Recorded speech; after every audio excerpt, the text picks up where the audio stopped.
All right. Welcome to Universal Man. My name is Mark Weppett, and I'm here to help you unleash your apex potential. And I wasn't certain whether I was going to be able to do this stream today because I was a little behind with the content, and I got to run a mentoring call here for the Vanguard at 1 o'clock. But I think I got everything more or less in order to give you guys a good show. Seems like we already got some people in here watching, which is fantastic. So what's going on with me? This weekend was my little daughter's second birthday. And she's like at a super adorable stage. She's like starting to talk and everything and getting more and more words and also getting more and more demanding. She's been doing like this thing recently where like I like, I tickle her and play with her and that sort of thing. And I do this thing where like I pretend like I'm eating her and she loves it. She like, freaks out and laughs and everything like that. And I'll like be like, blah, blah, blah, blah, blah. Like I pretend to eat her and she freaks out. And like one of the things that she started doing is like telling me to do it. But like, I'll eat her belly or I'll like eat under her arm and her armpit or whatever. And she starts like demanding, eat pint. And like she'll like lift her arm up and like get real serious and like tell me to eat her armpit. And she did it to me in the grocery store the other day, and people like walking by like looking at me like like I'm some kind of crazy person. But I guess that's just the way. I guess being a parent kind of does turn you into a crazy person in a lot of ways, but it's worth it. What else is going on? So Vanguard's going good. Got some cool content planned for you guys. I started reading the new Jordan Peterson book very briefly, barely into it. But my goal is to hopefully have that read so I can do a book review for you guys for that by next week's show. So other than that, I've got just lots of fun content planned. Today we're going to be continuing the Red Pill Playbook, the Psychomagnetic Self-Talk series, and I got a couple of other interesting topics as well. We're going to talk a little bit about sexual transmutation, and we're also going to talk about why Christians suck, at least in general, at quitting porn, at least from what I've seen. We're going to talk a little bit about that and why I think that is. So right now, let's go ahead and get into the self-talk stuff. So, all right. We're going to be picking up here in our Psychomagnetic Self-Talk series, where we help you shift what you're emotionally attracted to and repelled by so that you can shift what results you attract or repel with your actions. And in this installment, we're going to be starting to break down the two main internal frameworks for self-talk: radiant self-talk and vacuous self-talk. If you've ever struggled with being hard on yourself, if you've ever gotten down on yourself, if you're always worried about like being good enough, that kind of thing, then chances are you're using the wrong kind of self-talk. But if you can learn how to use the right kind, well, then you can literally transform your life. And I've seen this repeatedly. So the heart of this is just the way that you talk to yourself. And so today we're going to be breaking down that framework.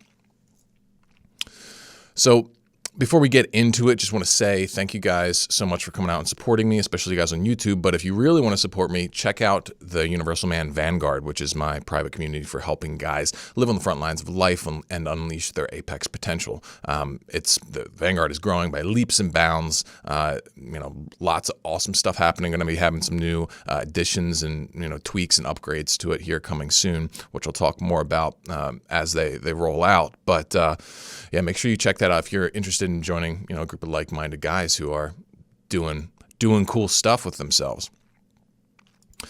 So, all right, let's get in this topic here. The big question that really lies at the root of your relationship with yourself is whether or not you believe you have inherent dignity. Okay? Like if you believe that you have some kind of intrinsic essential goodness that's kind of unconditional, that is an entirely different mindset than someone who doesn't believe that. All right. And I separate these two by saying, one is a radiant sense of self, and the other is a vacuous sense of self. So the radiant sense, it means that you believe that you have some kind of like internal goodness. It's like an infinite light. You can call it, in spiritual terms, it's the divine spark of the creator. And it's like, regardless of what you do, you can't get rid of that inherent goodness. And it's like this light shining out inside of you, hence radiant, okay? But most people, even if maybe they theoretically believe that, they often don't act like it. They haven't really internalized this belief, and they operate from a vacuous framework where they're essentially showing up like someone who believes that they need to earn all of their worth. Like they're only as good as how much status they have. So it's like, they constantly feel like they need to do good things or make, achieve accomplishments or XYZ in order to have value. And so what that means is that, like, essentially they view like themselves as having no value. Like baseline, they've got no value. They've just maybe got potential, but like they've got kind of this black hole that they need to fill and get more and more and more status in order to feel good enough, really. And so, like, you got to take a stand on what you believe on this regard, because it changes everything in relation to how you talk to yourself. Really, it's the biggest determining factor. And so, if you believe that you have inherent dignity, then you have to treat yourself that way, right? And you got to model that in your relationship with yourself. And I would argue that this is far, far, far and away more effective than what most people do, which is kind of just, they treat themselves like an object. They treat themselves as something that doesn't have any inherent value, and they need to somehow shape and force and push themselves to success. And you see people out there all the time, they're, who reach high levels of success, but they're not happy. We see, stuff in like celebrities and, high-powered, athletes, people who are just, they're depressed by, all measures of status. They should be satisfied with themselves, but they're not. They're depressed. Sometimes they even commit suicide and this sort of thing because they do not have a connection to their own inherent sense of worth. And so what we got to do is we got to learn how to connect with that, and we got to really model that, all right? And so what I want to do now is walk through some examples of exactly what this kind of self-talk looks like, of you operating from a radiant, dignified sense of self. And you'll realize that as you start practicing this is actually, it doesn't just feel better, it's way more effective at getting you to show up as the person that you want to be. So kind of the baseline thing is you treat yourself with respect, okay? Even when things aren't going your way, even when you've screwed up, even when you've made mistakes, even when you've been rejected, right? And most people, they do the opposite. They treat themselves poorly when those things go wrong, when they don't feel good enough. It's like they measure their kindness and goodness to themselves, or their level of kindness and goodness to themselves is reflective of, how much they currently feel like they're winning in life.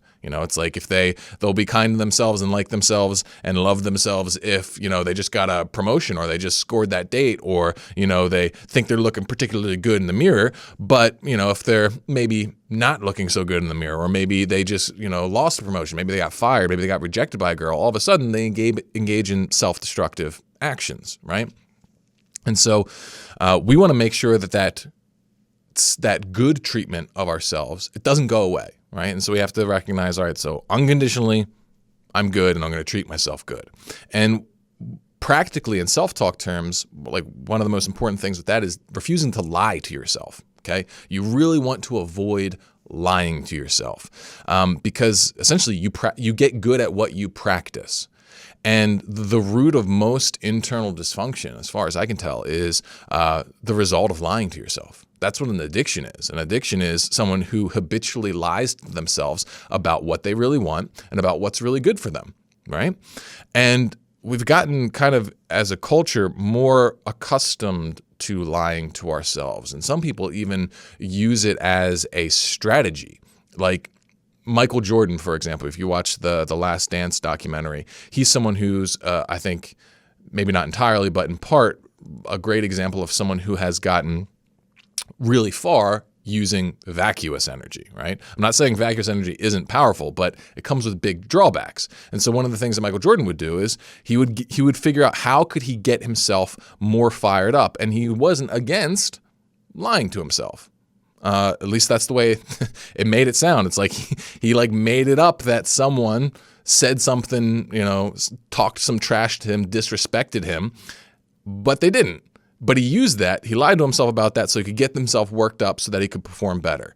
And so, I'm not going to argue that it worked for him, but and it made him a great basketball player. But does that lead to holistic life improvement? Is Michael Jordan the best at life? I would say no. You look at his personal life and that sort of thing, and I'm not trying to judge anyone, but I'm just trying to say that there are ramifications for lying to yourself. So you always want to avoid that. So refusing to lie to yourself is a baseline thing in your self-talk. Okay? Now, let's get into pursuing your goals. Okay? If you're going to pursue your goals from a radiant perspective, okay, you want to make sure that you are pursuing them as like a reflection of the goodness you already have. So let's talk about getting in shape. This is an easy example. So if you're someone who wants to get in shape from a radiant perspective, it's like, all right, I'm good. And so since I'm good, I'm going to give myself the gift of being physically fit. That's it. It's like, I think this is a nice reflection of my dignity. That's the purpose, is to bring your faculties, your status in alignment with that dignity. And so that's how you talk to yourself about it. Be like, you're already good, man. You're already good. But, let's try and reflect that goodness in the way that we show up. Let's try and reflect that goodness in our physical fitness. Okay. And so that would be the way that you would talk to yourself when it comes to that goal. Now, on the vacuous side, which is the way most people do it, it's like they basically say, hey, yeah, you kind of suck unless you do this. It's like, without being fit, well, then you're just a fat, skinny, fat slob loser, right? And it might not be that mean. Sometimes it's even more mean. You should hear the way some people think and talk about themselves. But sometimes it's just that general sentiment of like, you have to do this or you're not good enough. That's a vacuous mentality. And a lot of this self-talk, as we've talked about before, it happens beneath the surface. And so you got to bring it to the surface and be like, all right, what's the implicit narrative that I'm operating in here around my goals? I see this with guys who are trying to, improve their discipline. It's like, you better improve your discipline or else you suck. It's like, no, we don't want to do it like that. We want to be, hey, we want to improve our discipline because that's a good reflection of the goodness already inside you. That's a good reflection of your dignity. That's a dignified action. That's the way you want to be thinking about pursuing goals. Now, let's say you're in the pursuit of a goal, but you experience failure. The vacuous man will say, you did bad, so you are bad. Because the vacuous man conflates his status with his worth. He says they're the same thing. And so when his status falls due to some sort of failure, and it could be status in anything, it could be moral status, physical status, sexual status, financial status, whatever. Like, if he takes a hit, he feels worse about himself. And because that's who he thinks he is. He thinks he is his status. He doesn't believe that there's anything really inside him. Right? And so he gets down on himself, and often this can become a catalyst of snowballing into other sorts of self-escaping sort of actions, right? Because if you don't think you're good, well, then you're not going to even want to be present with yourself. Our brain, it's like a goodness-seeking missile. It wants to be in union and present with things that we define as good and avoid things that we define as bad. So when we define ourselves as bad, what does that trigger? It triggers escapism, right? So if you experience failure from a radiant perspective, the way that you want to talk to yourself is like, all right, yes, this hurts. And yes, this isn't good. Like, we don't want to fall into the trap that some people do. It's like, oh, well, if I'm inherently perfectly good, well, then who cares if I do good or bad? Who cares if, like, I screw something up? It doesn't matter at all. And, like, of course it does. Of course it does.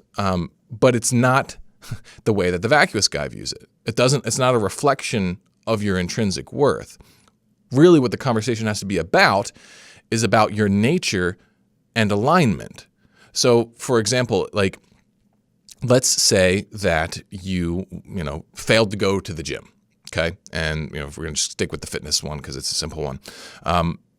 The way you want to handle that from a radiant perspective is be like, okay, well, here's the thing. If your nature is one of goodness, well, then when we deny our goodness, we fail to honor that in some form or another, well, then it's going to hurt, and it should hurt, because that's the nature of our being, is that when we go against our nature in some form or another, pain occurs. And that pain is an incentive to tell us to get back on track, and an incentive to work in alignment with who we want to be. So, for example, if I take my finger, you guys forgive me if you see me do this example. If I look at my finger here, it bends like this. That's the nature of my finger, right? If I start going against that nature by bending it the other way, it's going to start hurting. And if I pull it all the way, it's going to hurt really, really bad, right? And so it's the same way with this. It's the conversation with yourself should be about the pain you inflict. It's like, my finger's still good even if I'm bending it, right? It's still an intrinsically good part of me, but I can break it and hurt it, right? And I don't want to do that because I value myself, right? And so that's where, if you screw something up, you want to be looking at it and asking yourself, okay, how did I deny my dignity here? And what can I learn? How can I improve? How can I avoid doing such a thing in the future? And if you struggle with this kind of failure a lot, and a lot of people do, it can take some reconditioning. It can take some reconditioning to really get yourself on track with it. And because so many guys, it's just so reflexive to go into the self-loathing, despair, whatever. And so if you want to help recondition that, then make sure you check out my Metascript method guide, which you can get by clicking the link below in the description for my free guides, and check out the Metascript method. It's a journaling method that really helps you drill these kinds of self-talk patterns in a very, very efficient and effective way. So make sure you check that out. Now, that's how we deal with failure. But what about that actual moment of discipline? Okay, say you don't want to fail anymore. Well, if you don't want to fail, and this is one of the things we talk about in the Metascript method, is you got to improve the way that you show up in the critical moments of decision. These little junction points where you either go left toward the good, or left toward the bad thing, or right toward the good thing. And so how do we want to talk to ourselves in that point? Okay, well, the vacuous guy, he just applies pressure to himself. He just kind of tries to bully himself. It's like, all right, man, it's time to go to the gym. You better do it or else you suck. Get out there, you little weak wussy. That's I'm exaggerating. I'm making a caricature here, but that's the general strategy, is they just apply this sort of negative pressure on themselves in hopes of getting themselves to comply. And the better approach is to instead focus on the fact that you're going to give yourself a gift, right? If you believe you're good, then one of the hallmark aspects of radiant energy, radiant masculinity, is this idea of abundance, of gift. It's like, all right, if I'm good, well, I'm going to share my goodness, and I'm going to share my goodness in good ways with good people. And if I'm good and I'm a good person and I'm supposed to share good gifts, well, then I'm going to give myself good gifts. And guess what? I'm going to give myself the gift of this act of discipline. And part of what makes it a gift is that it's a sacrifice. This doesn't make it instantly comfortable, but the way that you frame it is like, hey, all right, I know you don't want to go to the gym right now, but listen, we're going to get through this, okay? It's going to feel a little spike of discomfort, as we kind of get ourselves going, and maybe it'll feel physically uncomfortable at the gym, but we're going to feel so much better. Once we get our gym clothes on, we'll be halfway there, and then once we get our workout done and we're through with it for the day, we're going to feel amazing. And if we keep this up, well, then we're going to feel even better because, we're going to be in shape and all that kind of stuff, right? So this is how you want to be doing it. Thinking about it from a gift-based mentality whenever there's sacrifice involved, which is pretty much any scenario where you're trying to enact discipline. So that's discipline. Now, how does this self-talk look around suffering? What if you've got suffering in your life that is outside of your control? Let's say you get sick. Let's say you're struggling in the economy. Maybe you got fired, or maybe you can't find a job or something like that. Okay.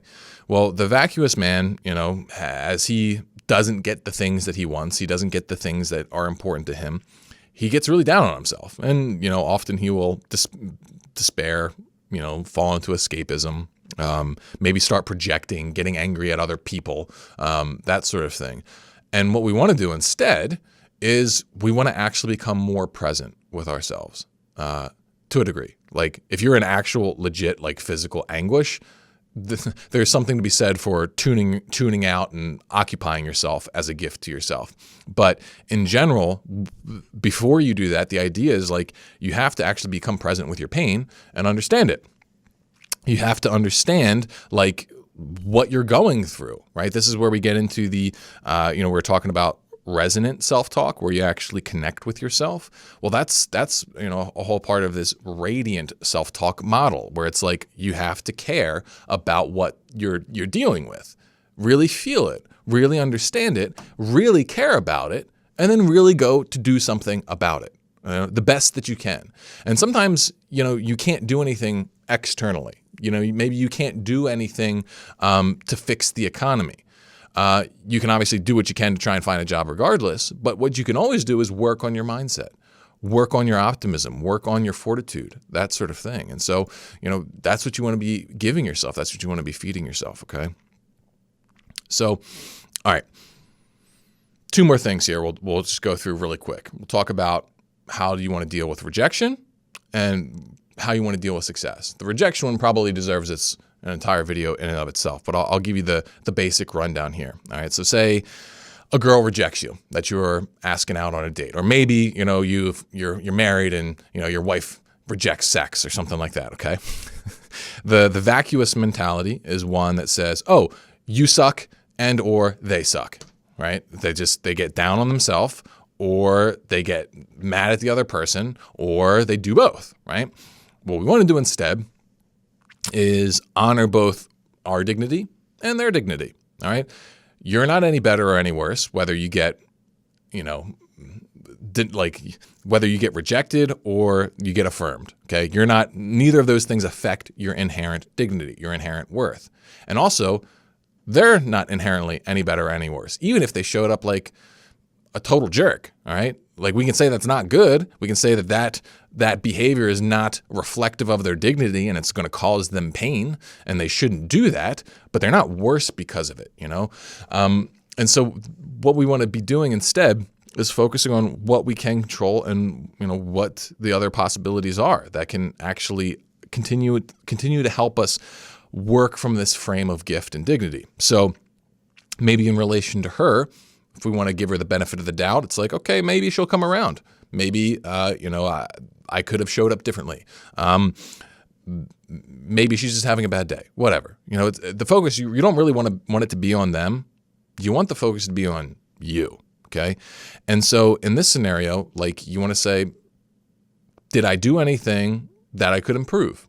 Maybe you approached the woman, but you're really awkward and nervous. Well, then, take ownership of that. That's a gift to yourself. To acknowledge your shortcomings for the sake of improving yourself is a gift to yourself. That's pretty, that's radiant. That's good, right?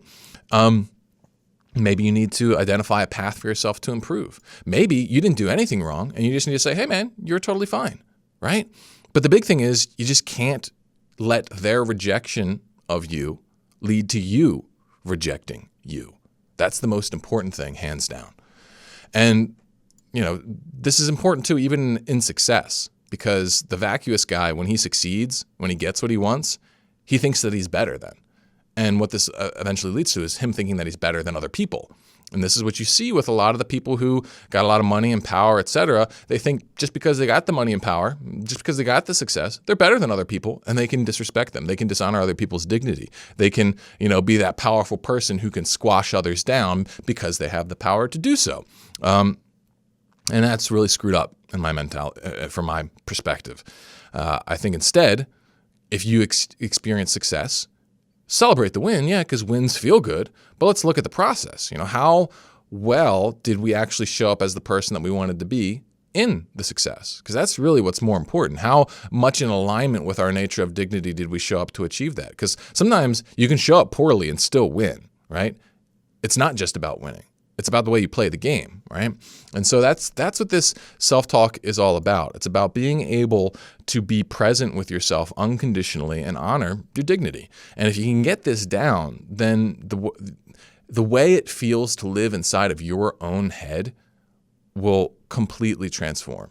And so for a lot of guys, as they start practicing this stuff, it's a real mind fuck. Like they're just like, oh my God, I've been operating my whole life in this old way of thinking. And they need some help getting their head around this new approach, which is really where the Vanguard can be really helpful, because a lot of guys are practicing this kind of stuff and they can help you flesh things out, and you can work with me and everything. So make sure you check out the Vanguard by checking the link below. And if you guys like this, make sure you like, subscribe, you hit the notification bell, you leave a comment, and you do all that kind of stuff, because that really helps the channel out. But thank you so much for watching this segment. All right, my dudes. So let's see. Who says I'm late? I wasn't late, was I? Maybe I was a couple minutes late. Deal with it.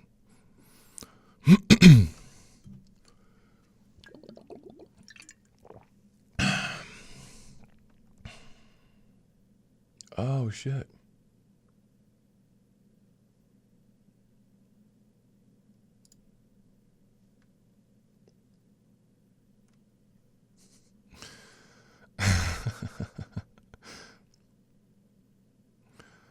Wow, guys. So what I just realized is that I've been streaming for half an hour, but I didn't press the go live button. I pressed go. I was streaming just on my OBS, and I did not press live. So I just went through the entire self-talk episode. And a pretty good intro too. I'm disappointed. I had a good intro. So really sorry about that. I'm an idiot. I was like running late, and I was like managed to get everything in order to start at the right time. And I absolutely did start at the right time. And when I upload the whole recording is going to be screwed up, isn't it? Oh, well. I will eventually. What I'll do is I'll probably take down this live stream, and then I'll put up the full proper recording. So sorry about that, guys. So yeah, what did we do? We got, so we just did the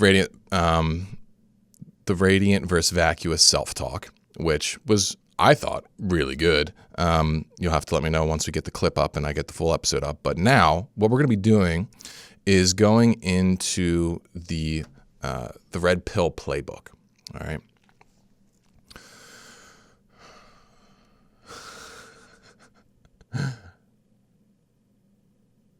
Yeah, I should turn this video into an NFT.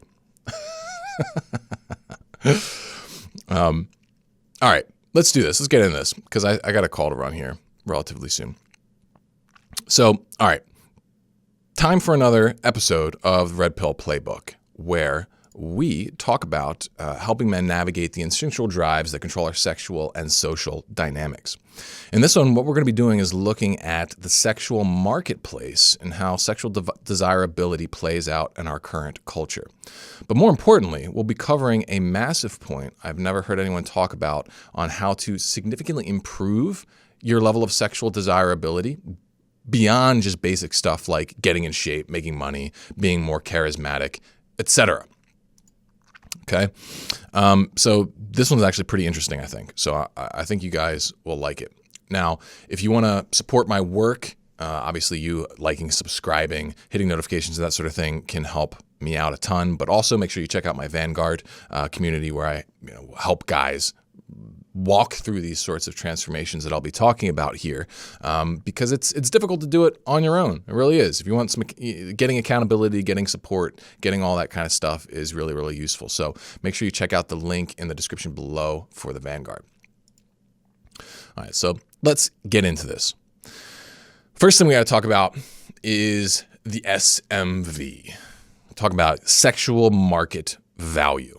And what this is really about is how appealing you are to the opposite sex. Okay, it's pretty simple, right? Guys have, they've talked about this kind of stuff pretty commonly in locker rooms and with their dudes, like, for a long time. It's like, that girl is, a 6 out of 10, a 7 out of 10, 10 out of 10, whatever you want to call it. And they're basically assigning a score of sexual market value to that girl. And guys have it as well, but it operates a little bit differently between girls and guys. So for women, like they say that a woman's sexual market value tends to peak somewhere between 18 and 22. And the main driver of a woman's sexual market value is their physical attractiveness, which, instinctually maybe that's tied to their childbearing ability.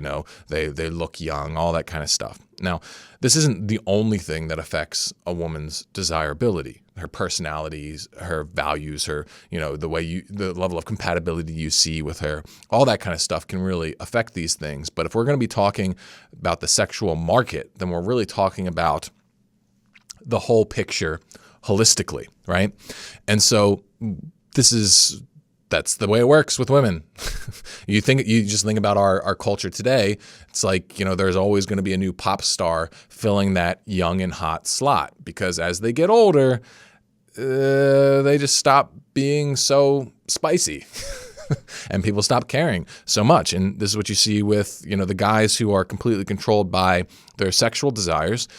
That's what they want. You look at Leonardo DiCaprio. He pretty much always just has like a super young model. And as soon as they get too old, he tosses them. So, that's just the way it works right now in our current culture. For men, it's a little bit different. While physical attractiveness and youth are, they're kind of more secondary attributes for a guy. The big driver is his financial and material status. And, according to the stuff I've read, it says that, a guy's sexual market value will peak somewhere between between like 28 and 32, that kind of area. Like right when a guy is starting to establish himself financially and in his career and whatnot. And arguably, depending on how the guy does, how he takes care of himself, et cetera, it might even be later, like for him, like if he becomes, richer later, that kind of stuff, because, his financial ability is really, really kind of paramount to it.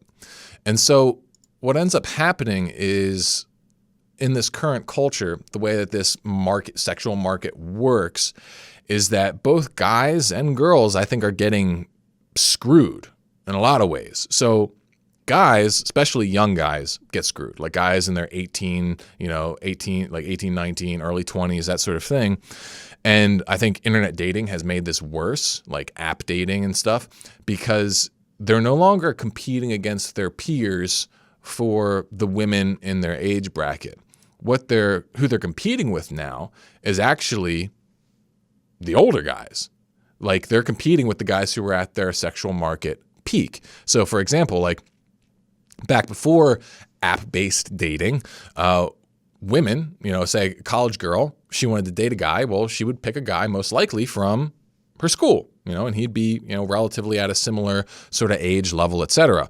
But now if she opens up that app, not only is she getting matched with guys who are her same age, or she's getting matched with guys who are maybe up to 10 years older than her. And so she's a college kid, and she could either, date another broke college kid, or she could date the dude who's like 29, has got a house, can take her on a vacation to Bali or something like that, right? Like, the young guys are getting kind of screwed. And the guys at the top who are, a bit older, a bit more established, got some money, what's ending up happening is that they're grabbing multiple women. They're taking multiple women off the market. And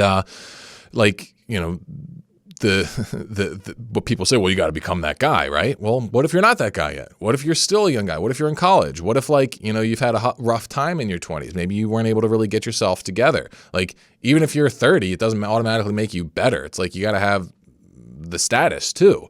And so it's like with men, it's very much like a winner take all sort of scenario, especially in our current climate.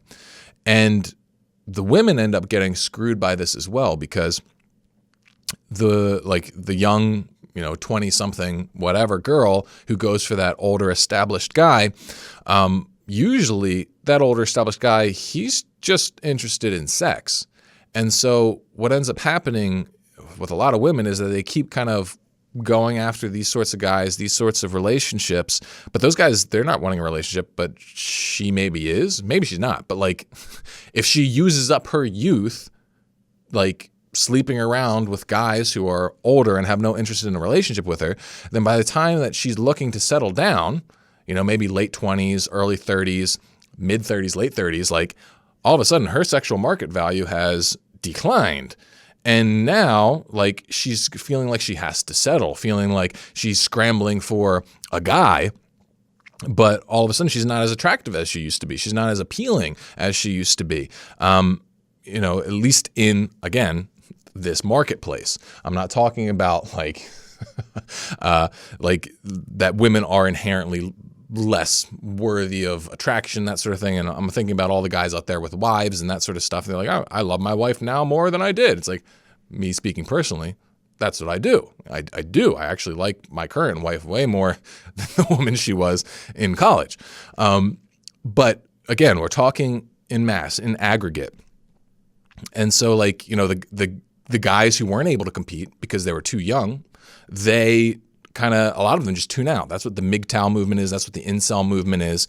And they don't really develop themselves in their 20s. They just play fucking video games and work whatever job supports their video games and their, you know, habit of porn and maybe recreational drugs and alcohol and that sort of thing. And by the time women are actually open to them because they can't go after those high status dudes anymore, those guys are like kind of undeveloped, and like the women are unhappy with them, the men are unhappy with themselves, and they're also unhappy with the women who are now interested in them because they've spent, you know, a couple decades jerking off to 9s and 10s in porn. And so this whole current setup right now, I think is super screwed up, and it kind of screws everybody over. And so what's the way out of this, right? What's the way out? Well, I think there's a piece of this that is completely ignored. I've never heard anyone talk about this. You know, I'm not saying no one has, but I've never seen it. And I'm calling it the monogamy coefficient, okay? And what this is how much someone's like, how much they value monogamy and how that affects the way that the sexual market works for that person, okay? So if we're going to take the average woman who has today a pretty low monogamy coefficient. She doesn't really think monogamy is like that important. She's fine with kind of like hookup culture, that sort of thing. Like she's the woman who will go for that older dude with status who has no intention of dating her, right? She will essentially let herself be used for sex, and she uses him for a fun time. And then that breeds this whole situation we're talking about. But not all women are like this. And this is very important to understand. There are women who are like, yeah, no, I'm not like, I might find, a part of me may even find what you're offering attractive. I'm not going to act on it because I want a relationship. I want to have a family. I want to have someone who actually cares about me. And because of that, I might flirt with you for a little bit, but I'm not going to give anything up to you. We're not going to hook up. And I'm not going to give you too much of my time because, you know, you're a man whore. And women like that absolutely exist. And when you recognize this, then there is the possibility for an alternative path through this. Because as a man, you can raise your appeal to these kinds of women. And this allows guys on any part of the sexual market pyramid, the sexual market curve, to have more success with women. Now, so what are the things that you can do? Well, there's the obvious stuff, right? You can raise your base sexual market value. And you can do this by, getting in shape, being more successful in your job, learning how to present a more masculine, assertive frame, learning how to be more charismatic, like all this kind of stuff. Like all that's important. Right? That, like, you don't want to neglect this. Okay. A lot of guys, they're like, I don't want to compete. I don't want to have to improve myself to have, to be more attractive to women. I'm like, okay, fine. You can be an incel if you want. I think it's dumb. You can be a MGTOW if you want. I think it's dumb. I think there's a way better way to do it. Like, so yeah, improve yourself. Even if it's not like, you don't have to do it for her, but you can enjoy that perk. Ideally, you want to do it for yourself. You want to be a man that you admire. And this is one of the things that, I've talked about. But there's nothing wrong with creating a win-win out of it. That's one of the things I've talked about with radiant masculinity. That's one of the defining traits of radiant masculinity. It's like, all right, I'm going to become more appealing to myself. But if you also find that appealing, well then, hey, we can both win, right? So that's important. But where the whole monogamy coefficient comes in is that there are certain things that you can do outside of that make you more appealing to women with a high monogamy coefficient, okay?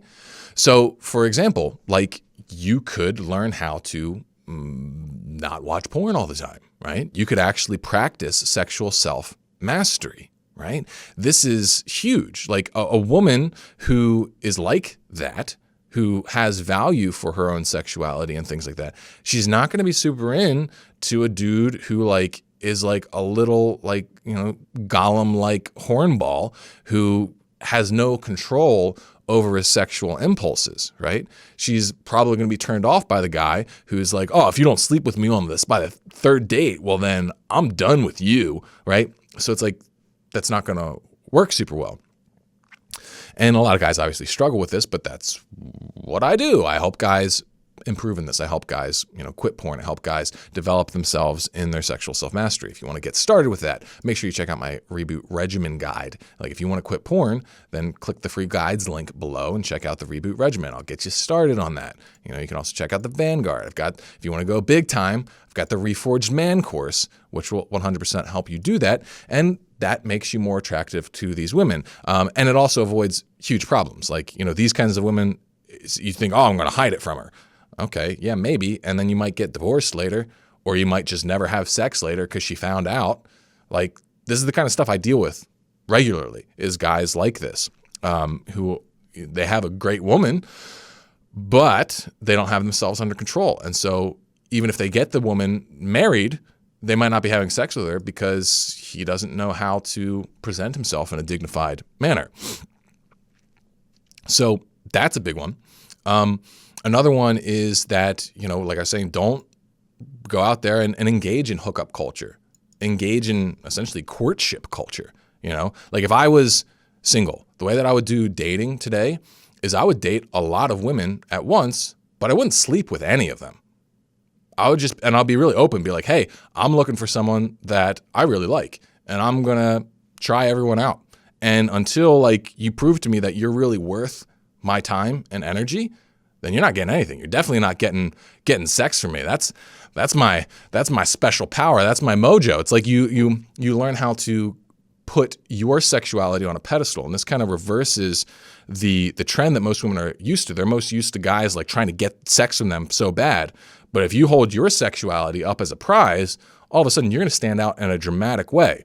But you need sexual self-control in order to do that, and you need to be bought into that. And finally, the thing that you can really do is make smart market decisions. All right. If you're a marketer, we're talking about markets. One of the most important things that you can do is advertise in the place where your ideal audience is, right? Advertise where your niche congregates, right? So if I'm selling a porn recovery course, it would make sense for me to advertise it in a porn recovery forum, right? Obvious stuff. Well, if you're looking for women with high monogamy coefficients, well, then where are you going to go to find them? Probably not a club. Okay. You know, a great one? Church. Yeah. Church. Women, Christian women, they are usually, more in tune with this kind of thing. Really any of the traditional religions are going to be useful in that regard.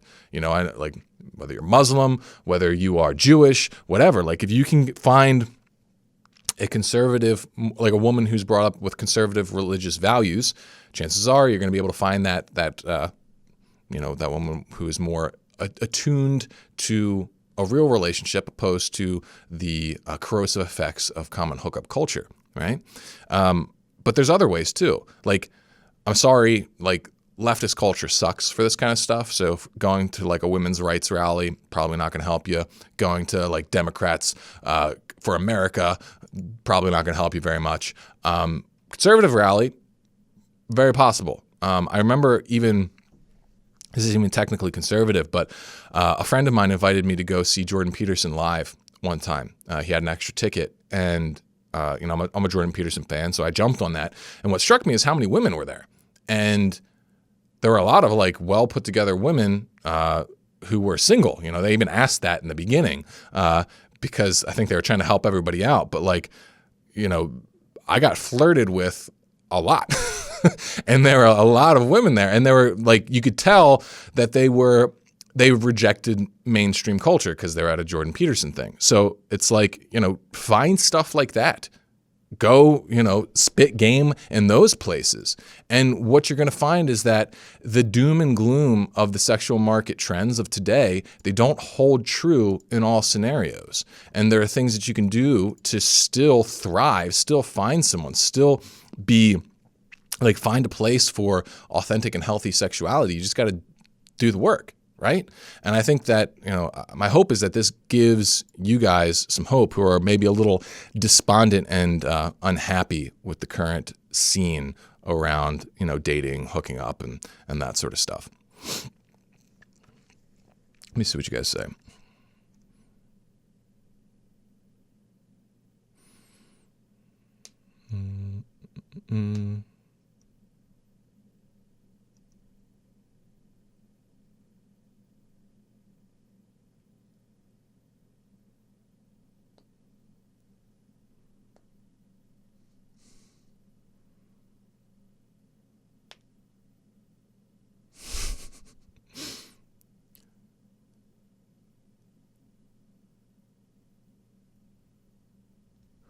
Okay. Good feedback.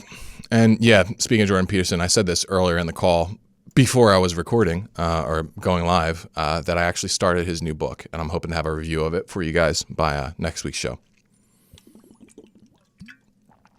All right.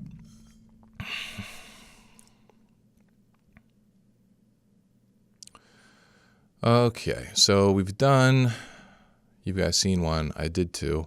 Time for sexual transmutation, my friends. I want to talk about sexual transmutation. You see, it's been a while since my last video on this topic, and I think I can help make the process even more clear and practical. Basically, I want to teach you guys how to turn your sexual energy into a superpower that can massively increase your drive, motivation, assertiveness, energy levels, all that kind of stuff. And I'm going to teach you the simplest approach that I know of. And it's really kind of like a mindset more than anything, with a little understanding of like what actually happens. And it doesn't require any kind of weird ass esoteric energy practices. You don't need to breathe into your balls. You don't need to awaken Kundalini. Like, you don't need to do yoga or any kind of crap like that most people do. You don't even necessarily need to practice like extreme semen retention or whatever. It's just not necessary as far as I can tell. What I want to teach you guys is something very straightforward, insanely powerful, and really something that you're built to do. So, how do we do this? Well, let's set the stage, okay? In my mind, sexual transmutation is like the most natural thing that a man can do. So if we're going to go back and look at our ancestor, okay, young male in a hunter-gatherer society, okay, and this young male, because he's got testosterone flowing through his system, he's horny, okay, he wants to have sex. Now, what are his options, okay? If he's, say he's in his teens or something like that, or early 20s, depends on how his culture works. His options, if you want to have sex, is he can go rape someone. People certainly did that, but let's say we're not going to walk the dark side here, okay? What could he do instead? Well, he would have to essentially raise his status in his community, right? Because we've talked about this. Women are hypergamous. They're going to be attracted to a man with resources, a man of means, a man of competence, all right? And this is assuming that, we're not talking about a culture where everything was, done with, barters and dowries and political kind of stuff like that. It wasn't like an economic move, though. We're assuming the men and the women are relatively free to choose their their partner. So if a guy wants to get a girl, he's got to prove himself worthy of a girl and her attraction. Okay. And so think about this. All right. The guy's horny. He wants to have sex, but in order to have sex, he's got to do things. He has to engage in conquest, the conquest of improving himself, improving his standing, that sort of thing. Maybe he has to like literally engage in conquest. There are societies where you would go kidnap your wife from a neighboring village. Maybe you had to go fight a battle. Maybe you had to do something like that. Okay. Maybe, there's a tribe that stole all your women or something like that. You got to go win them back. So like, I use this term conquest very deliberately because that's what it would entail. Okay. And doing this kind of thing, like you're built to do it as a man. It's, this conquest energy is masculine energy. You've got like masculine energy, I would say, it shows up in two forms. One is like the love-making side of things, the passionate courtship, that kind of stuff. But the other side of male sexual energy is the conquest side of it. It's the ability to go out and essentially dominate, okay? And so think about it. You were built for this. This is what men have done since the dawn of men. They had to use their sex drive to drive them toward success. So that's what sexual transmutation is. It's taking your desire to have sex and then using it to drive yourself forward, okay? And so basic sexual transmutation is doing just that, all right? Like, and we talk about this a little bit in our Red Pill Playbook series. I mentioned it's like, yeah, raise your status, make yourself more attractive, get your career in a better position, get in better shape, like learn, better social skills, that kind of stuff, right? And in order to do that, if you really want to be motivated to do that, you've got to forego cheap releases of your sexual charge, right? If you're jerking off all the time, your motivation to do that kind of stuff is going to be way, way lower, right? And so you want to direct that desire for actual sex into self-improvement. And if you do that, well, then guess what? You're going to be able to level up. I can't even imagine how many, of the human breakthroughs have been driven by men just looking to be more appealing to women, right? It's probably one of the most fundamental driving forces of humanity as a whole.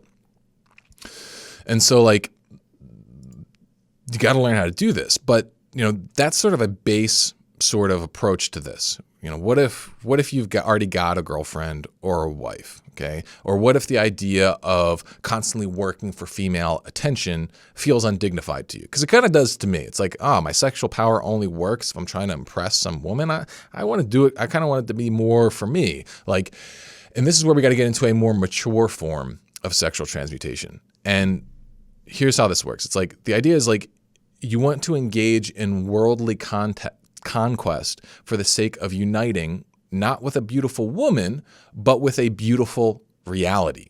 And this is where the idea of making love to life comes into things. One of the things I said years ago when I first started talking about quitting porn, it's all right, make love to life, not your hand. All right. And this is where it gets, I think, most powerful, because then it becomes most internally directed and most universally applicable. Okay. And so how do you do this? How do you actually practically pull this off? Well, the simplest way is you imagine that your perfect woman is watching you. Okay. That's it. And if you did that, well, then how would you behave? And you build the habit of asking yourself that. And this perfect woman, this is your muse. This is in some ways, it's the Jungian concept of the anima. It's this idea of the internal feminine that exists within a man. It's not to say that it's your feminine side. At least I disagree with that interpretation. I think what it is that you have a conception of the ideal feminine that exists inside of you. And if you learn how to tap into that, you don't need an actual woman there. What this represents is this is the most masculine, it helps you actually find the most masculine and ideal version of yourself. So it's if I tap into my muse, if I tap into my anima, tap into my whatever you want to call it, then, how do I have to behave in order to impress that part of myself, right? if you start doing that, well, then all of a sudden, like, you find this motivation, you find this power because you're like, holy shit, I want to be that guy. That's who I actually want to be. Like, the most attractive version of yourself is the most attractive person to that ideal. And if you got a twisted ideal, it can kind of screw this up. But my assumption is that you're able to find a healthy ideal of that. And this is something that's shown up in culture a lot. Like one of the most popular, I think the most widely sold, or like most highest grossing, like manga, anime sort of story is this thing called One Piece. And there's a crew of pirates and there, girls and guys in it. And the creator was asked if, there's ever going to be any romance or anything like that between the members of the crew. And he said, no, each of the members are in love with adventure.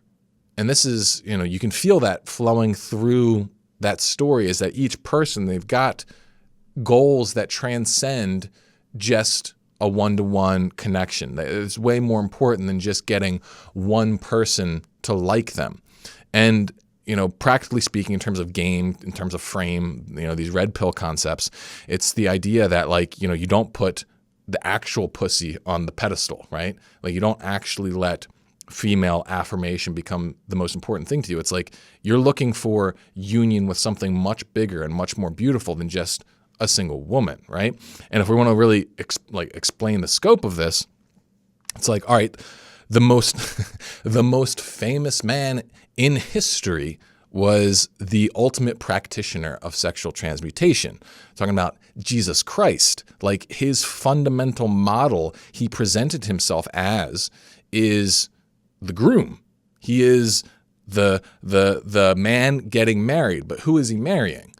He's marrying the universal church, i.e. all of humanity. Like, that's how big of a Chad Jesus was, is that he literally wants to unify with all human existence and arguably existence as a whole. Like, the idea in some ways, it's weird, but like in Christian theology, it's like God essentially created humans to marry them.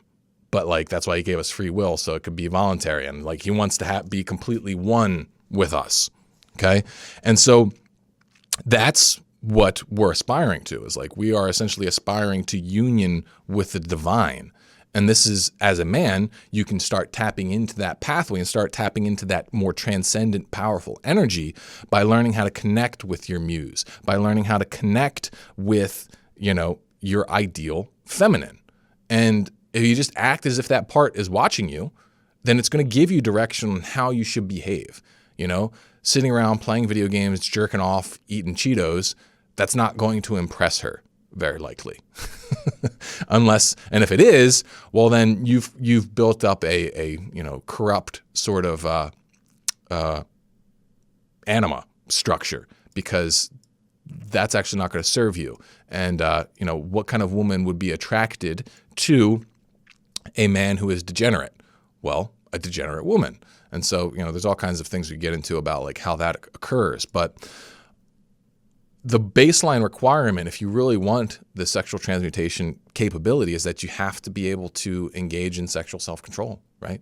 It all keeps coming back to this. There's a theme today. You need to be able to hold your sexual charge and be able to sacrifice the immediate gratification of it so that you can tap into a higher level of it. This is where the term transmutation comes into play. The idea of transmutation is moving something from a baser level to a higher level. Like the ancient alchemists practiced transmutation of transmuting a base element like lead into gold. Okay, sexual transmutation is turning a baser sexual expression like jerking off into something higher. Maybe the higher expression would be dating a woman. Maybe higher than that would actually be, having sex with that woman. Maybe, being married to her, right? But what if we want to go higher than that? Well, then it's about making love to life. It's about tapping into your muse. It's about impregnating reality with your will, right? And engaging in your, if we're going to use speaking of alchemy, you're going to use the book, The Alchemist, Paulo Coelho, which I mentioned, in the last live stream. It's you got to find and live your personal legend. And so it's all tied into this. It's this is the escalation of how, your masculine element or energy is supposed to go. The male sexual energy is supposed to essentially turn you into the hero. That's what it means to practice sexual transmutation as a man. It means becoming the hero. And this is why all the storybooks about the hero's journey, it almost always has the guy winning the girl at the end. But that girl is not just a girl. It's not just that. It's also like, that's him uniting with his anima. That's him integrating his anima, him learning how to find and satisfy his own internal muse. This is the high level, like masculine frame sort of stuff when you really get a handle on it. And so this was supposed to be simple and short, but I don't know how simple or short it was, but hopefully it at least makes some stuff clear to you guys and gives you some ideas about what you need to do if you want to start using your sexuality as a superpower. And, if you struggle with the sexual self-control part, like you just keep shooting all your sexual energy into tissues while watching porn, well then, I've said it before, I'll say it again. Check out my stuff. Check out my reboot regimen guide. Click the link below. Make sure you like, subscribe. Make sure you check out the Vanguard if you want help with the community aspect of it. We'll support you. You can literally talk to me every week about your progress, about the problems you face, and we'll get you doing this. I want you to become the hero of your own life. That's your purpose, my friend. So get to it. Ooh yop.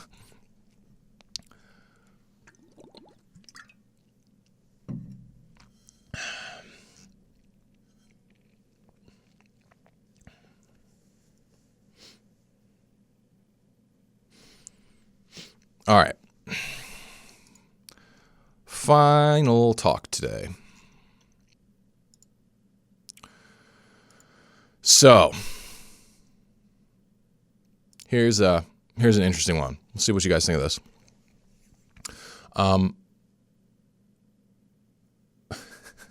This video is going to be about why Christians are bad at quitting porn.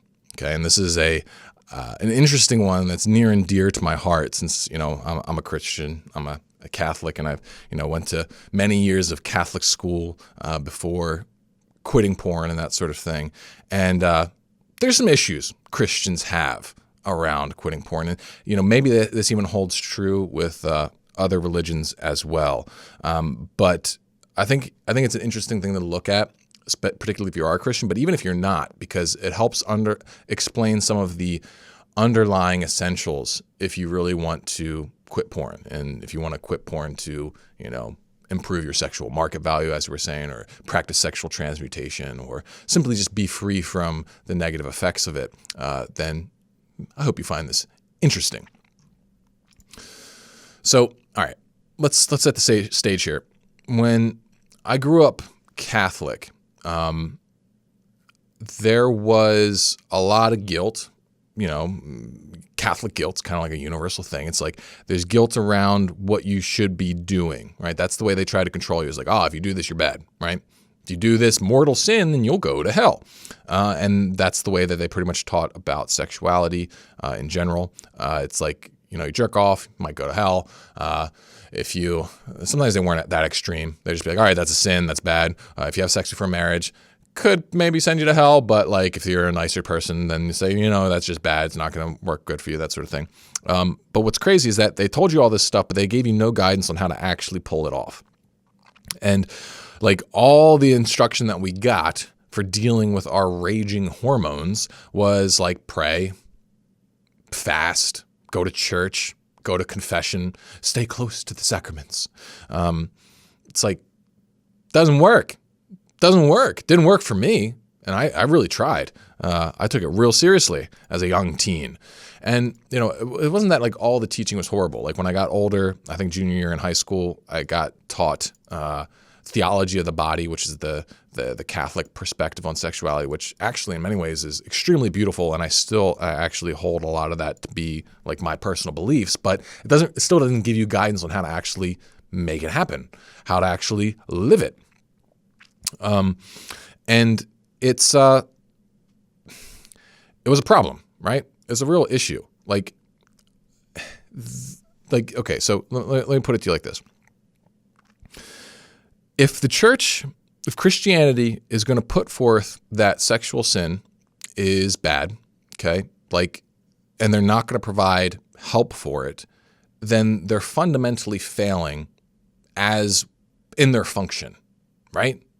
Right. And I'm not talking about, someone just dealing with like the presence of lust in their heart, or maybe checking out a chick for a bit too long, or maybe even like looking at a lewd picture for a moment or two. I'm talking about like where you like pull up some hard or softcore porn and then you work yourself into a sexual frenzy until you achieve climax. Like people are so used to doing this that they kind of just don't think about it too much. But purely in a theological sense here, it's super screwed up. Like, you're not engaging in like a black mass satanic blood orgy. But when you think about the act of using porn in Christian terms, it's closer than most churchgoers would care to admit. Because essentially what you're doing is engaging in ritualistic worship, submission, and copulation with a succubus demon. You can think about that either metaphorically or actually, because that's what porn is. It's like, from the Christian theological standpoint, an entirely demonic ritual that serves no one. It's like the classic sell your soul to the devil. Why do people sell their soul to the devil? Because they want pleasure in the moment, right? And then, they get screwed later. Except for, you don't have to wait until you die to be screwed by your porn use. That'll start screwing your life up pretty quick. And so it's like, it's crazy that Christians don't have better solutions to this kind of stuff. But, it is what it is. I can give them a pass, especially when I was growing up, because internet was new. Maybe prayer, fasting, and that sort of stuff was satisfactory for a period of time, in a simpler time, when everybody did not have a portal to porn in their pocket 24/7. Okay, so I'll give them a pass. Internet was still coming up when I was around, but regardless, when I was hitting my 20s, I still didn't have the help, and I was like, all right, fine, I'll do it myself. And I started to develop these things, these methodologies for quitting porn. A lot of it was inspired by the initial NoFap community, the work of Gary Wilson at Your Brain on Porn. But then, I had to spin out kind of my own strategies. And, since then, I've individually coached like over 100 guys, I'm sure. I've worked with thousands of guys through my communities and programs and, figured out how to do it. And in all of this experience of really getting into the nitty-gritty of quitting porn and whatnot, I've noticed that sometimes Christians are good at quitting porn, but a lot of times they're actually worse than the average person. They're worse than the average agnostic dude who is simply into self-development and quitting porn for rational reasons rather than spiritual ones. And so that's what I want to do is I want to break down the reasons for why I think this is the case and then what we can do about it, okay? I'm going to be the biggest reason I'm going to save for last, but we'll start things out with the second biggest reason, all right? And this is ignoring the rational, okay? Like, if you only look at quitting porn from the spiritual perspective, then it can be really difficult to build enough internal conviction and motivation to actually do something about it, right? And like, because if you want to quit porn, you have to improve your decision making in the moment. And if the only reason that you have is God told you so, like, you have to really believe that. You have to really have an extremely high level of faith in order for that to be enough to pull you through, okay? And additionally, if you're just thinking spiritually, then you're just going to be applying spiritual perspectives of the prayer, fasting, etc. Like, yes, those can be beneficial things. I'm not trying to denigrate religious practice. I think religious practice is actually fantastic, but ultimately, it's got to be a supplement. Like, if you're sick, and unless you're part of a stupid religion, like, yeah, prayer, fasting, sacraments, maybe that could help you. You would believe in that. You would do that, but you'd go to a doctor. You wouldn't follow a logical process to address the symptoms that you're dealing with, right? Right? So why wouldn't you apply that same perspective to quitting porn? It's like people, like a lot of Christians, they will treat porn use as if it's a purely spiritual operation when it's a logical, it's a normal problem. It can be deconstructed logically, which you can then solve through developing effective processes. This is what I've done, right? This is what I spent like a huge amount of time doing. You don't even need to think that hard because I've done the hard work. Even if you don't agree with everything that I've said, like you can use my content as a springboard and not start at ground zero. And so that's the first big problem, is Christians just ignoring the rational component, ignoring like the power of their own competence and putting it all in spiritual terms, okay? Second problem I see with Christians is that they will use forgiveness as a get out of jail free card. You know, they know that God will always forgive them if they're sorry. And as long as they're always sorry, then they don't really need to worry about it. It's not even that they necessarily don't worry about it. It's just that there's not really that much incentive for them to fix it. Or even if there is, it's not enough in a lot of instances. They just kind of lean on the forgiveness and they just sort of like accept it. So like that doesn't work super well, you know, so you got to make sure that you recognize, all right, well, it's not working for me. Like applying this logicality of like, all right, this got all these negative effects, and my life would be way better without it. And yeah, it's good that I can get forgiven for this kind of stuff, but like, what if I actually just quit it? My life would be way better. I would honor my dignity way more. All that kind of stuff, right? Here's a significant, well, we'll say that one. We'll do this one next. So another big piece I would say in Christianity is that it's disconnected from masculinity. All right, much of modern Christianity is repulsive to masculinity or outright hostile to it. Like, you know, a lot of Christianity has devolved into kind of like this feelings first, wishy-washy crap, you know, set to garbage folk music. And like that alone is kind of unappealing to masculinity. Not to mention many of the members of the clergy, you know, both and all Christian sects, you know, Catholics obviously not immune to this. A lot of the leadership is gay, you know, men who are gay.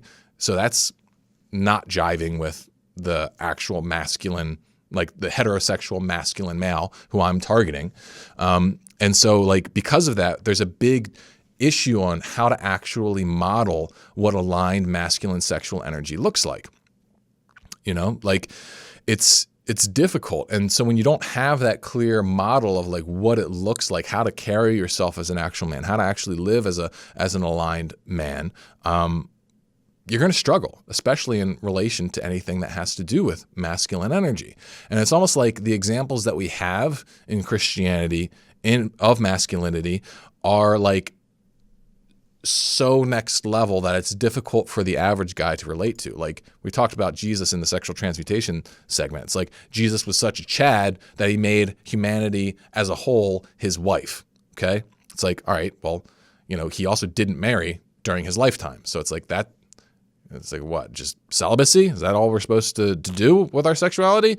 We're supposed to like, you know, I think it's a good model, especially when you understand sexual transmutation, but the average person does not at all. Right. So that's marginally helpful at best. And then you got Joseph, Jesus' dad, who, you know, at least in Catholic theology, never actually even had sex with his wife, Mary, to protect her perpetual virginity. And it's like, what kind of role models are these? I want to have sex. How am I supposed to deal with my sex energy? All these dudes are like way beyond me. And then, you know, most of the saints and stuff were, you know, religious life and that sort of thing. So there's just a few models in Christianity for, I think, you know, what does it look like for the average man who's, you know, maybe interested in marriage and whatnot? How does he manage his sexual energy, right? So that's why I'm doing the Red Pill Playbook, for example, and, you know, all my stuff around quitting porn, all that kind of stuff. Now, before we get into the biggest one, here's one more, and this one's kind of juicy, is that there's a failure in the Christian community, or an attitude of failure and ignorance in the Christian community around this particular topic. All right. One of the things I've seen is that even people, like most leaders in churches, especially men, they struggle with porn themselves. Okay. They do. And if they talk about it and they're being honest, they usually admit to it. And as numbers would dictate, that's just the way it's going to go, because most guys, you use it, even if you're a priest, even if you are a pastor, whatever. And so they're not able to speak about this from any level of like authority, right? They haven't quit.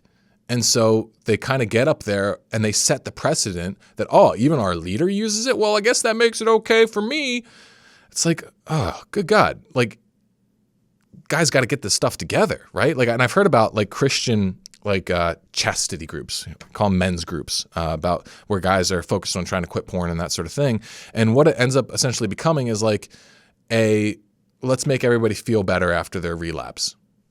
That's what it is, because everybody comes in, they relapse, and then they spend the time like being like, it's okay, man, you can do better. We'll pray for you. I believe in you. And like, but then they all just keep failing, and that failure validates everybody else's failure. You know, it doesn't help anything, okay? So, you know, that community aspect is the exact opposite community effect you're looking for. You want to be in a community where guys are quitting, are succeeding, and holding you to account. But not just that, also offering you help and showing you how to go about doing it.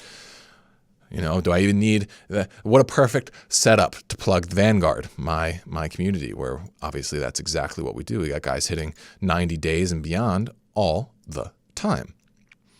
Now, all right, now we get into the real heart of it. All right, I've kind of put this off, but like the big reason why Christians struggle with this kind of stuff is shame. You know, I opened up with this. I talked about like the whole guilt around it. And this ties into the my very first topic that I covered today, which is radiant self-talk, okay? It's like so many guys, they don't know their own dignity. And the religions kind of reinforce it. It's like, if I do bad, I am bad. And so a guy who uses porn from a faith-based perspective feels like he's bad. And he gets down on himself. And the problem is, as soon as you think that you're bad, you stop feeling worth your own effort. You start feeling like you want to escape yourself. And if you don't feel like you're worth your own effort and you want to escape yourself, do you think that will help you when it comes to dealing with an urge for pornography? No, not at all. It does the exact opposite. It actually makes you crave porn more because you can use porn to escape the experience of yourself, right? And also, who cares if it's bad for you? Because you already feel bad about yourself. You don't feel worth the goodness. You don't feel worth your own sacrifice.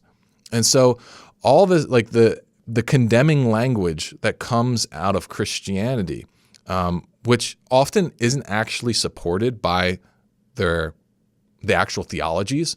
The different Christian sects are different. In Catholicism, it's actually not supported at all, but doesn't stop, you know, that religion teacher from teaching from that perspective just because they don't actually understand the theology of dignity in Catholicism that they're supposed to know.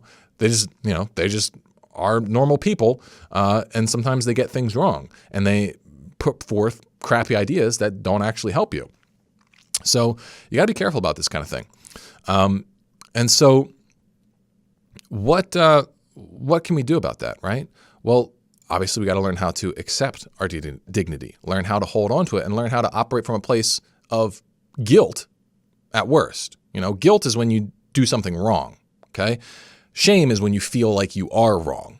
Okay, and we've talked about this. So check out the radiant self-talk, radiant versus vacuous self-talk piece of this podcast, which those of you who are watching live didn't get to see, but those of you who are watching the recording, you already know this. And if you're just watching this clip later, then check out that episode from the self-talk series. But even with this, okay, there's an even darker part of this in Christians, all right? And this is the pride of being a sinner. And this is a weird sort of thing. So let me put it to you like this. I think you'll get it if I put it like this.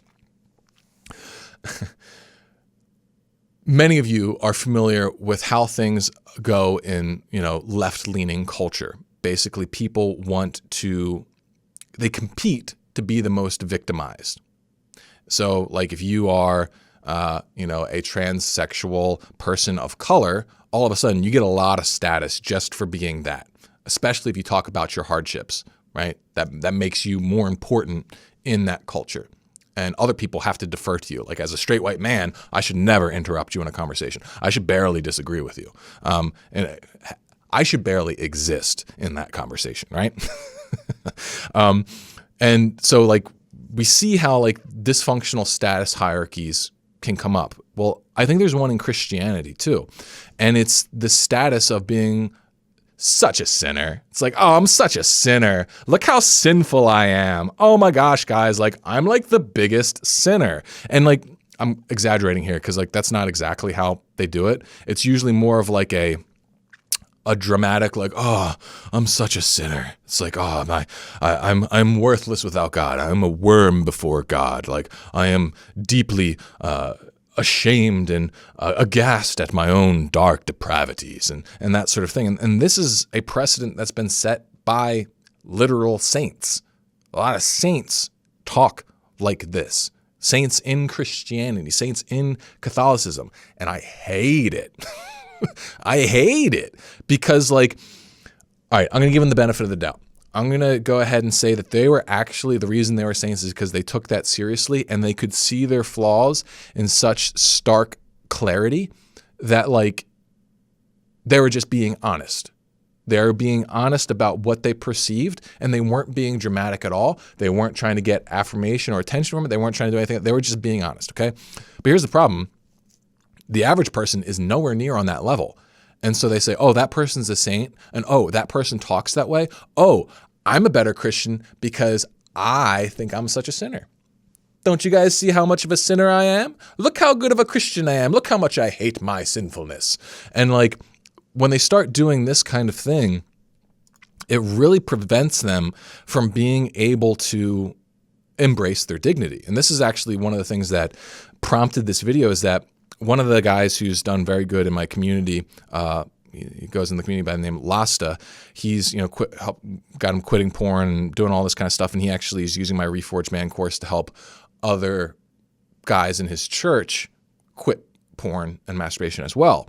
And what he's like, the fundamental part of the Reforged Man course is, using your dignity to repair the relationship between your rational and emotional mind.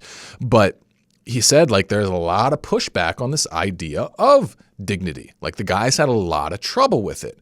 And I think, the reason for it is because a Christian guy feels like if he says he has inherent dignity and he really acts like he's good and he treats himself as if he's good, then he's being a bad Christian. How screwed up is that, right?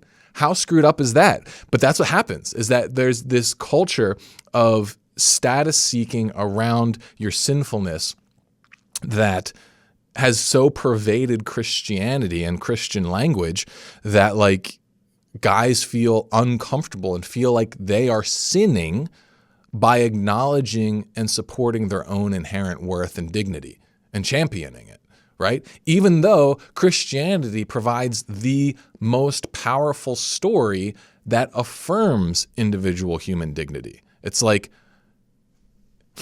the acknowledgement, all right, we're all sinners, but our God literally incarnated himself to be tortured to death because of how much he loved us despite our sinfulness. It's like you can't get like a God sacrificing himself for the sake of your inherent dignity. That's the Christian mythos. So, dignity is woven right into this thing, right? But so many guys are disconnected from it because their language is screwed up around it. Their conversation inside themselves and among themselves is screwed up around it. And so this is the kind of stuff that needs to get fixed in Christianity if it's going to get itself together, if it's going to actually start being able to produce leaders who can actually follow their own damn teachings and help other guys do the same. So, yeah, hopefully this wasn't like, I love Christianity, I love my religion, all that kind of stuff. But, this kind of stuff is frustrating. It's frustrating because as someone who has suffered deeply due to this sort of thing. But you know what? I'm not here to complain. I'm here to do what I can to help the situation. So hopefully you guys got something out of this. If you did, make sure you like, make sure you subscribe, make sure you leave a comment for the algorithm. And, if you want help quitting porn through my methodology, which is not just pray, fast, and stay close to the sacraments, then make sure you get started for free with my Reboot Regimen guide. Just click that link below, and we'll make some good stuff happen, all right? Ooh-yop. All right, my friends. So that's pretty much the call for today. Let me see what you guys are saying. Do I like Nacho Libre? Hell yeah, I like Nacho Libre. Great little show about sexual transmutation.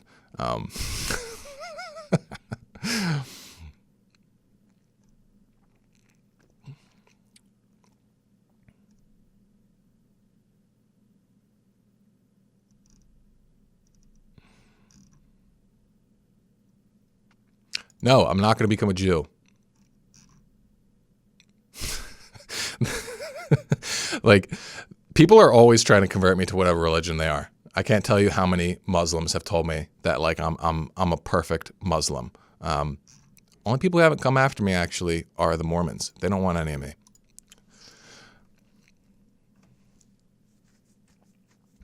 Have I heard of Berserk, the anime? I watched the Golden something arc, and that was really screwed up. I found it deeply disturbing. So, yeah. Someone says society is a dumpster fire, and that's the only explanation for why 80% of men or more have addictions. You know what? Definitely is a bit of a dumpster fire.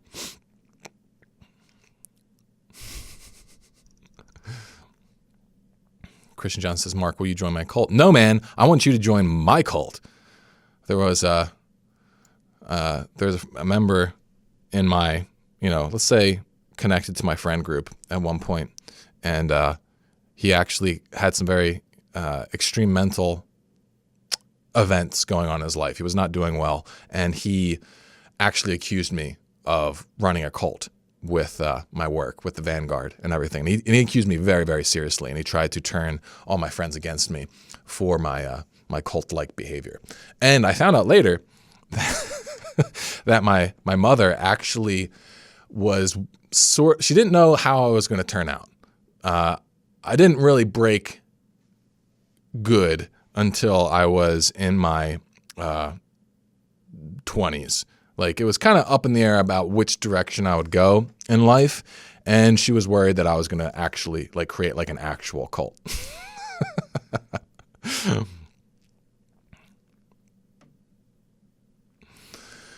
All right, my friends. I think that's all we have time for today. I'm going to put this stream up in full, so if you missed the first part, I'll fix that up for you. But thank you guys so much for coming out. Appreciate all the support. Make sure you check out the Vanguard. Make sure you check out my free stuff. And I'll see you all in the next one. Ooh, yeah.